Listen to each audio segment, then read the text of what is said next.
kita, hindi ka matatakot. Yan, dapat, yun, matakot tayo sa Diyos. Dapat may takot tayo sa Diyos.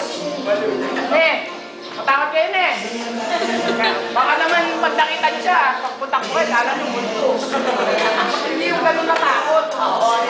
Takot kayo pag gagawa kayo ng kasalanan.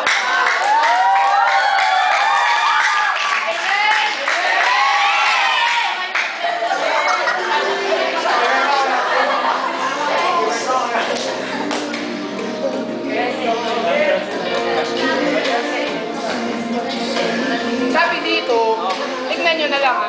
The horse! The horse! The horse!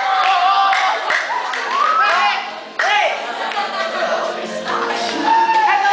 Nakasaan sa Biblia to? Saan? Basahin mo nga. The horse is made ready for the day of battle.